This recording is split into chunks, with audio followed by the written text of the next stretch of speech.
నమస్తే S6 news కి స్వాగతం. బులెటిన్ ముందుగా హెడ్లైన్స్. చెస్ ఒలింపియాడ్ ఛాంపియన్స్ తో సమావేశమైన ప్రధాని మోడీ, జట్లను అభినందించిన మోడీ.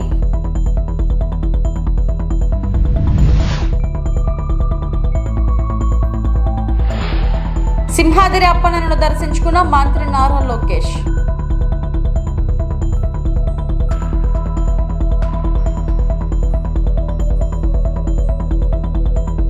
వైజాగ్ జీవీఎంసీ దగ్గర తిరుపతి దేవస్థానం లడ్డూ నెయ్యిపై సిబిఐ విచారణ చేపట్టాలని నిరసన తెలియజేసిన వైఎస్ఆర్ కాంగ్రెస్ పార్టీ నేతలు.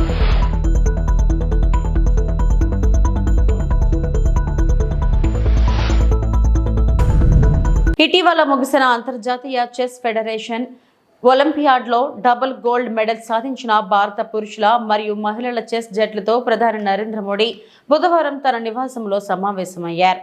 ఇటీవల ముగిసిన చెస్ ఒలింపియాడ్లో భారతదేశపు పురుషుల మరియు మహిళల జట్లు చరిత్ర సృష్టించాయి. వారి విభాగాలలో మొదటిసారి బంగారు పతకాలు సాధించి పోటీ యొక్క అదే ఎడిషన్లో రెట్టింపు బంగారు పతకాలు సాధించిన దేశాల ఎలైట్ కంపెనీలో చేరాయి. ఆయా ఈవెంట్లలో పతకాలు గెలిచిన తరువాత ఇరు జట్లు ప్రధాని మోదీని ఆయన నివాసంలో కలిశాయి.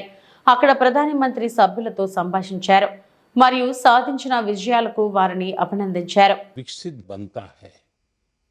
तो सिर्फ खजाने से नहीं बनता है कि उसके पास कितने पैसे हैं, कितने उद्योग हैं, जीडीपी कितना, इतने से नहीं बनता है. हर फील्ड में वो दुनिया में महारत होनी चाहिए. अगर फिल्म इंडस्ट्री है तो मैक्सिमम ऑस्कार हमारे यहाँ कैसे आते हैं. अगर साइंटिस्ट हैं या और किसी फील्ड में तो मैक्सिमम नोबेल हमारे पास कैसे आते हैं. वैसे ही खेल में भी मैक्सिमम गोल्ड हमारे बच्चे कैसे लाएं. ये जब होता है इतने सारे वर्टिकल, तब देश महान बनता है. मैं जब गुजरात में था तब भी मैं एक खेल महाकुंभ चलाता था. लाखों बच्चे खेलते थे. उसमें तो मैं बड़ी आयु के लोगों को भी खेलने के लिए प्रेरित करता था. तो उसमें से अच्छे बच्चे आगे आने लग गए. मेरा ये विश्वास है कि हमारे देश के नौजवानों के पास सामर्थ्य है. दूसरा मेरा मत है कि देश में समाज जीवन का जो अच्छा वातावरण बनाना है, तो स्पोर्ट्समैन स्पिरिट जिसको कहते हैं, वो सिर्फ स्पोर्ट्स के खिलाड़ियों के लिए नहीं है. वो कल्चर होना चाहिए, समाज जीवन में कल्चर होना चाहिए. हर रोज़ इतने बड़े बड़े डिसीजंस लेते, तो आप क्या एडवाइस करेंगे हमारे लिए कि ये प्रेशर सिचुएशंस कैसे टैकल कर सकते हैं. देखिए, कोई भी खेल क्यों ना हो, कोई भी एक्टिविटी क्यों ना हो, फिजिकल फिटनेस बहुत मैटर करती है जी. में से बहुत लोग होंगे जो फिजिकल फिटनेस के लिए आपकी ट्रेनिंग होती होगी, आपके लिए खान पान के लिए बताया जाता होगा, भाई ये चीज़ें खाइए, ये चीज़ें खेलने से पहले इतना खाइए, मत खाइए, सब बताया जाता होगा आपको. मैं समझता हूँ कि अगर हम इन चीज़ों की आदत अगर डेवलप करते हैं तो इन सारी समस्याओं का पचा जाते हैं. देखिए, डिसीजन मेकिंग के लिए आपके पास बहुत इन्फॉर्मेशन होनी चाहिए, बहुत इन्फॉर्मेशन, और पॉजिटिव नेगेटिव सब होनी चाहिए. आपको पसंद आता है ऐसा ही सुनने का आदत लगती है. मनुष्य का स्वभाव होता है, जो अच्छा लगता है वही सुनता है, तो वो फिर डिसीजन में गलती होती है. लेकिन आप हर प्रकार की चीज़ को सुनते हैं, हर प्रकार की चीज़ों को जानने का प्रयास करते हैं और खुद एनालाइज करते हैं, और कहीं समझ नहीं आए तो बिना संकोच किसी जानकार को पूछते हैं, तो फिर आपको कठिनाई कम आती है. और मैं मानता हूँ कि कुछ तो अनुभव से आ जाता है. और जैसा मैंने कहा कि योगा, मेडिटेशन, इसकी सचमुच में बहुत ताकत है जी. सर, हम अभी 2 हफ्ते खेले तो अभी पूरा थक गए, पर आप सालों साल दिन भर इतना काम करते, इतने मतलब पूरा ब्रेक भी नहीं लेते, તમે કેવી રીતે what's the secret sir for your energy. आप इतना जानते हो and then also you are open to learning and open to the world, और आप हमेशा हर स्पोर्ट पर्सन को आई थिंक इतने जोश से भर देते हो टू परफॉर्म. और मैं आपसे पूछना चाहती हूँ कि अगर आप हम सबको एक एडवाइस देना चाहो, आप जहाँ चेस को देखना, शतरंज को देखना चाहते हो? देखिए, ऐसा है, जीवन में कभी संतोष मत मांगिए। सेटिस्फेक्शन नहीं होना चाहिए किसी चीज का, वरना फिर नींद आना शुरू हो जाता है। तभी आप आलस 3 आ घंटा जाता है। सोते हैं सर। हाँ। आप सिर्फ 3 घंटा सोते हैं। हमारे भीतर సింహాద్రి అప్పన్నను దర్శించుకున్న మంత్రి లోకేష్. ఆలయానికి చేరుకున్న మంత్రి లోకేష్ కు ఆలయ అధికారులు స్వాగతం పలికారు. అనంతరం లోకేష్ స్వామివారికి ప్రత్యేక పూజలు నిర్వహించారు.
भवन्तु कर्कटे पूर्वफल्गुण्यां तुलसी कर्णोद्भवान् पाण्ड्ये विश्वम्बरां गोदां वन्दे श्रीरङ्गनायकी लक्ष्मीं क्षीरसमुद्रराजनां रामेश्वरीं दासीं लक्ष्मीं लोकैकदीपाङ्कुरां श्रीमन्मन्दकटाक्षवद्दलनोत्तम महेन्द्रगङ्गाधरां त्वां त्रैलोक्यकुटुम्बिनीं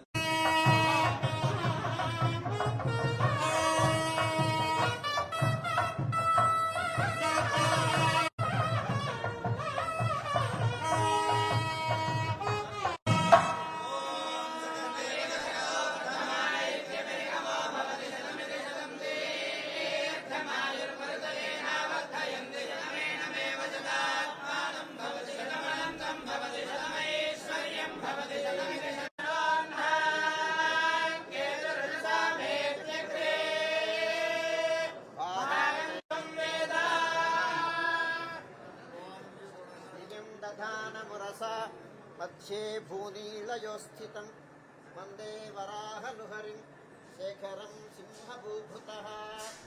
శ్రీ వరాహలక్ష్మీ నృసింహ ప్రభువు ప్రహ్లాదుని రక్షించడం కోసమని తూర్పు సముద్రంలో పడవేసి, కానీ ఆంధ్రదేశంలో నృసింహ క్షేత్రాలు విస్తారంగా ఉంది. అలాగే వరాహ క్షేత్రాలు అక్కడక్కడ మనం చూస్తాం. కానీ వరాహ నృసింహ ప్రభువుగా ఉన్నటువంటి రూపం ప్రపంచంలో ఇది ఒక్కటే సింహాసనం మాత్రమే. 2 రూపాలతో ఈ కళావతారమూర్తిగా అవతరించింది.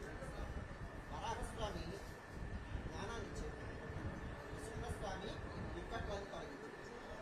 ఈ రెండు ఒక చోట, అంటే 2 ఫలితాలను ఒక చోట మనం పొందగా హిరణ్యకశిపు సంహారం జరిగి స్తంభంలో తెచ్చారు. కృతశౌచంలో ఈ గడుపు ఈ స్థలం కృతశౌచం. పరంపాపంలో ఈ హిరణ్యకశిపుడు కూడా చాలా శాంతమూర్తిగా ప్రహ్లాదుడి కోరిక మేరకు ఆయన అర్చనలు స్వీకరించడం. జీవీఎంసీ ఎదురుగా ఉన్న గాంధీ విగ్రహం వద్ద ఫ్లోర్ లీడర్ బాణాల శ్రీనివాసరావు ఆధ్వర్యంలో తిరుమల తిరుపతి దేవస్థానం లడ్డూ నెయ్యిపై సిబిఐకి అప్పగించాలని వైఎస్ఆర్ కాంగ్రెస్ పార్టీ కార్పొరేటర్లు నిరసన తెలియజేశారు. ఈ కార్యక్రమానికి రాష్ట్ర మాజీ మంత్రి వర్యులు గుడివాడ అమర్నాథ్, జిల్లా పార్టీ అధ్యక్షులు కోలా గురువులు, రాష్ట్ర పార్టీ ప్రధాన కార్యదర్శి రవిరెడ్డి, రాష్ట్ర పార్టీ కార్యదర్శి గోలగని శ్రీనివాస్, నియోజకవర్గం పరిశీలక మోలి అప్పారావు, డిప్యూటీ మేయర్ జియాని శ్రీధర్, కార్పొరేటర్లు కొండా బాబు, ఉమ్మడి స్వాతిదాస్, అక్రమాణి రోహిణి, మొలి లక్ష్మి, గేదెల లావణ్య, నక్కెల లక్ష్మి, పద్మారెడ్డి, చెన్న జానకి, రామ, గుండపు నాగేశ్వరరావు, కోడిగుడ్ల పూర్ణిమ, రేయి వెంకటరమణ తదితరులు పాల్గొన్నారు. లేనిది ఉన్నట్టుగా సృష్టించడం వాళ్ళ పని. బీసీ సర్కార్ అనేటువంటి ఒక గొప్ప మెజిషియన్ మనందరికీ తెలుసు, ప్రఖ్యాతిగాంచినటువంటి గొప్ప మెజిషియన్. ఆయన మించిపోయి రాష్ట్ర ముఖ్యమంత్రి చంద్రబాబు నాయుడు గారు. ఆయనకి వారి తల్లిదండ్రులంటే దయ లేదు, దేవుడంటే భక్తి లేదు, పిల్లనిచ్చినటువంటి మావంటే విశ్వాసం లేదు, చివరికి ఓట్లేసి గెలిపించినటువంటి ప్రజలంటే భయం లేదు. వీటన్నిటి మధ్య చివరికి మొన్న వచ్చినటువంటి విజయవాడ వరదల్ని తప్పించుకోవాలని, లేదా ఆయన ఇచ్చినటువంటి సూపర్ 6 హామీలను తప్పించుకోవాలని, లేదా తను నమ్ముకున్నటువంటి అమరావతి మునిగిపోతే దాని నుంచి బయటపడాలని, చివరికి వెంకటేశ్వర స్వామి లడ్డూను కూడా ఈరోజు ప్రపంచ ప్రఖ్యాతిగాంచినటువంటి మన హిందువులకు సంబంధించినటువంటి ప్రపంచంలోనే అతి గొప్ప దేవాలయం వెంకటేశ్వర స్వామి తిరుపతి దేవాలయం. ఆ లడ్డూని కూడా, ఎందుకంటే 2014-19 మధ్య కూడా 16 లారీల్ని వెనక పంపించారు. వారి ప్రభుత్వంలో 14-16 లారీల్ని వెనక్కి పంపించారు. అంటే అప్పుడు కూడా వారు చెప్పినట్టుగానే ఏదో కలిసిందని పంపించారా? ఇవన్నీ కూడా ప్రజలు గమనిస్తా ఉన్నారు. అందుకని ఈరోజు వైఎస్ఆర్ కాంగ్రెస్ పార్టీ విశాఖపట్నంలో ఉన్నటువంటి గ్రేటర్ విశాఖ మున్సిపల్ కార్పొరేషన్ పరిధిలో ఉన్నటువంటి వైఎస్ఆర్ కాంగ్రెస్ పార్టీ కార్పొరేటర్లు అందరూ కూడా నిన్న జరిగినటువంటి కౌన్సిల్ సమావేశంలో కూడా దీని మీద వారు మాట్లాడడం జరిగింది. ఈ రోజు విశాఖపట్నంలో ఉన్నటువంటి గాంధీ విగ్రహం దగ్గర కూడా ఒక నిరసన కార్యక్రమాన్ని చేసి ఏదైతే గౌరవ మా పార్టీ అధ్యక్షులు జగన్మోహన్ రెడ్డి గారు ప్రధానమంత్రి గారికి లేఖ రాసి సిబిఐ ఎంక్వైరీ చేయాలని చెప్పి ఏదైతే డిమాండ్ చేశారో మళ్ళీ ఈ రోజు కూడా దాన్ని డిమాండ్ చేస్తా ఉన్నాం. ఎందుకంటే సిబిఐ ఎంక్వైరీ జరిగితే తప్ప ఇందులో నిజాలు బయటపడవు.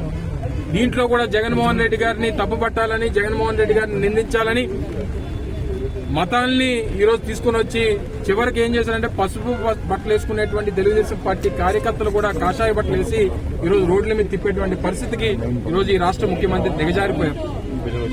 ఈ నెయ్యి గొడవతో చంద్రబాబు నాయుడు గారు తిరుపతికి సంబంధించినటువంటి ఈ నెయ్యి గొడవతో తెలుగుదేశం పార్టీకి 6 అడుగులు గొయ్యి తవ్వుకున్నాడు అనేటువంటి విషయాన్ని సందర్భంగా తెలియజేస్తా ఉన్నా.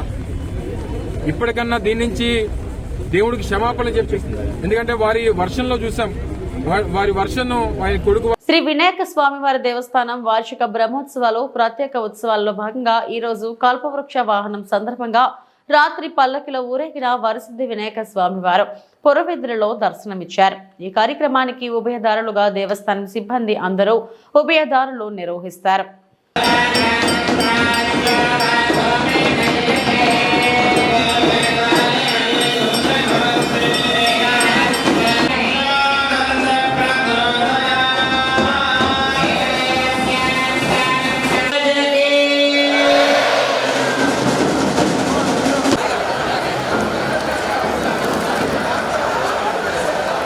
మధ్యలో దారి వదలాలన్నా స్వామి తీసుకొని ముందుకు వస్తారు. మధ్యలో దారి వదల మా కొద్ది వెనక్కి వెళ్ళాలండి ప్లీజ్.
ఏలేశ్వరంలో వడ్డీ వ్యాపారి పొట్ట సత్యనారాయణ వేధింపులు తట్టుకోలేక పలువురు ఆందోళన. కాకినాడ జిల్లా ప్రాతిపాడు నియోజకవర్గం ఏలేశ్వరం గ్రామానికి చెందిన ఏల్చూరి సత్య శ్రీనివాసరావు మరియు ఏల్చూరి రాజేంద్ర, లక్కోజు శ్రీనివాస్ మీడియా ముఖంగా గగ్గోలు.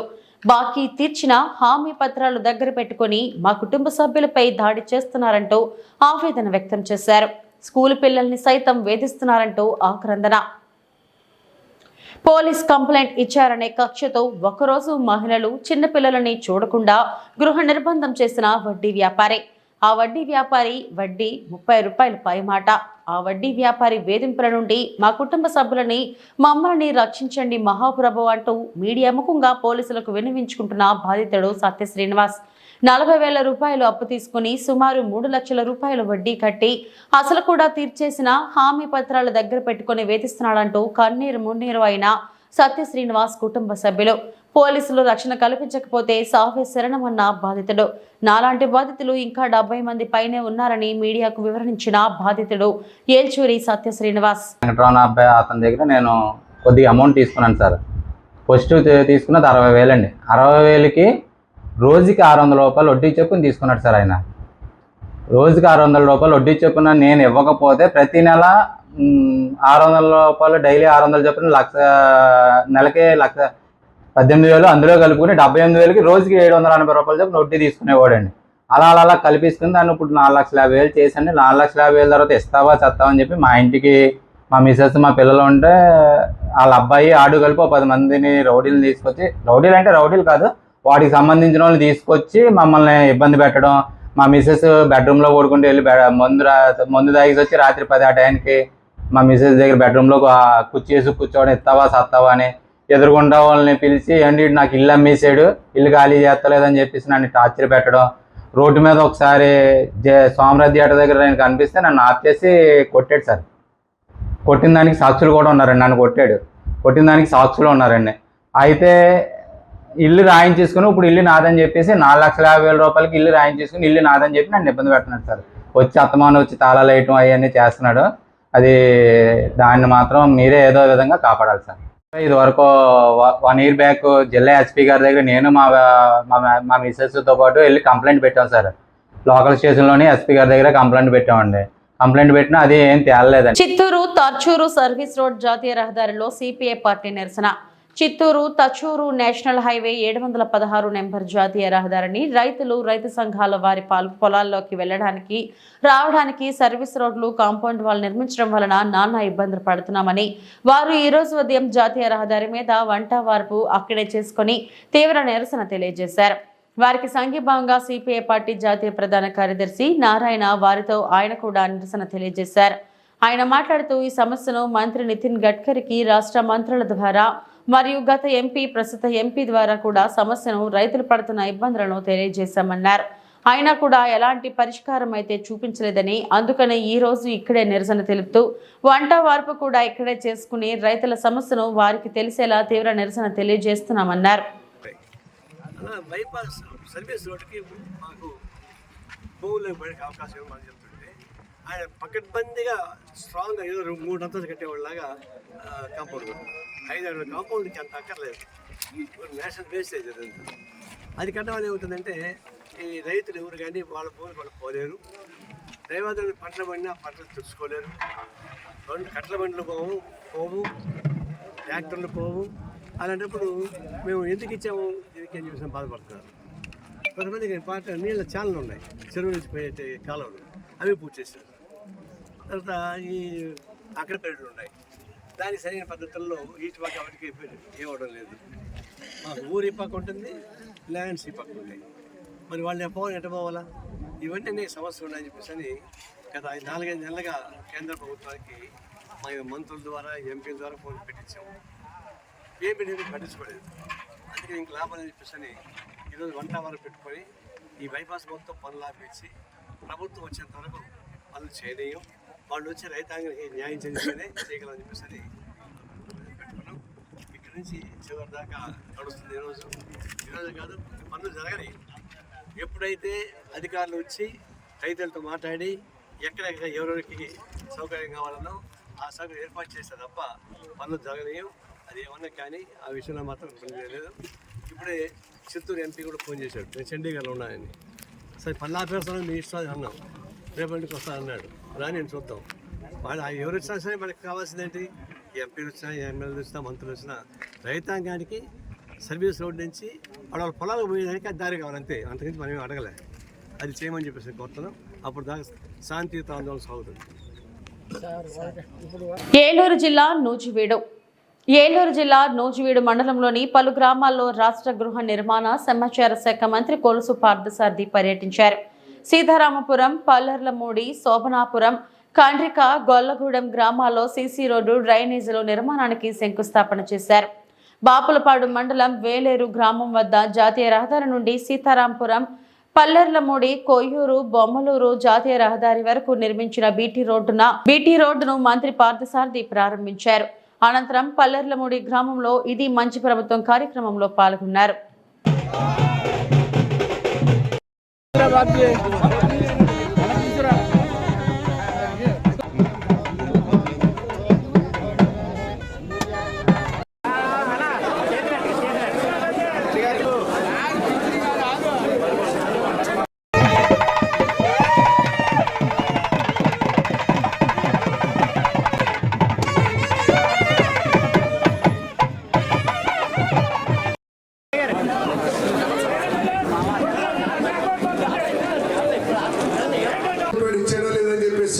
అయ్యా తప్పకుండా ఇస్తాము.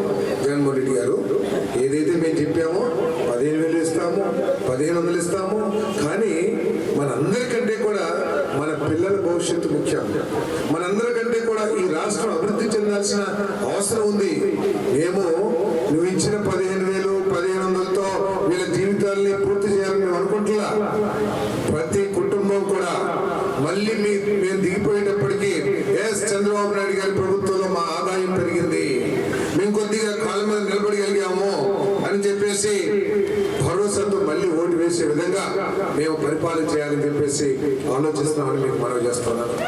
ఈరోజు చంద్రబాబు నాయుడు గారి ఆలోచన ఏంటంటే 20 లక్షల ఉద్యోగాలు ఈ 5 సంవత్సరాల్లో ఈ రాష్ట్రంలో కల్పించాలి.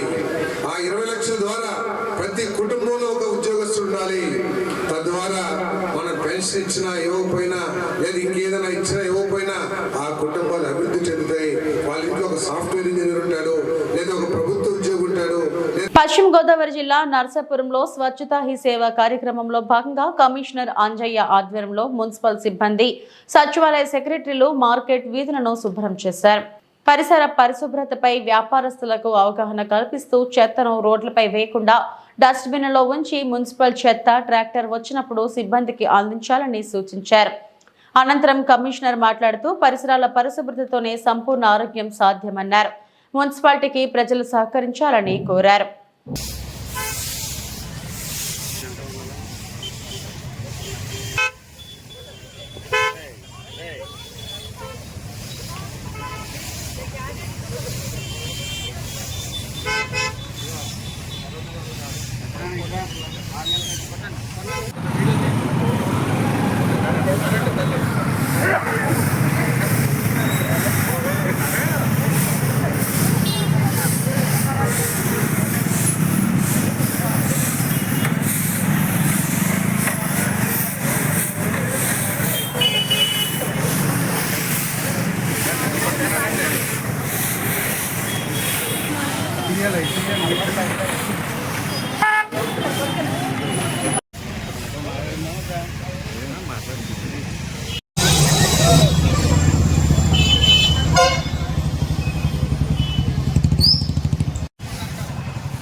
ఉచిత సేవ కార్యక్రమం 17వ తారీఖు నుండి ఈ నెల 30వ తారీఖు వరకు స్వచ్ఛతా సేవ కార్యక్రమం జరుగుతుంది. కాబట్టి ఈ కార్యక్రమం జరిగే ముఖ్య ఉద్దేశం మీద ఈరోజు శానిటరీ వర్కర్స్ని మరియు మెప్పా సిబ్బందిని, అలాగనే సచివాలయం సెక్రటరీస్, అలాగనే మా ఆఫీస్ స్టాఫ్ అందరితో ఇవాళ ఈ మార్కెట్ ఏరియాని శుభ్రం చేయించడం అయింది. కాబట్టి ప్రజలు కూడా ఇది ఒకసారి గమనించాలి. మీరు కూడా చెత్త ఎక్కడ పడితే అక్కడ వేయకోకుండా మా మున్సిపాలిటీ వారు వచ్చినప్పుడు వాళ్ళకి చెత్త అందించవలసిన కోరుతున్నాం. తడి చెత్త పొడి చెత్త విడివిడిగా ఇవ్వమని కోరుతున్నాను మీకు. కాబట్టి ఎక్కడ చూడితే అక్కడ రోడ్ల మీద మీరు విచ్చలవిడిగా వేస్తే మన ఆరోగ్యాలే దెబ్బతింటాయి. కాబట్టి అందరూ ఆరోగ్యంగా ఉండాలని కోరుకుంటూ మీరు కూడా మాకు సహకరించాలని కోరుకుంటున్నాను. ఇవి ఇప్పటివరకు నా బులెటిన్ అప్డేట్స్. నమస్తే.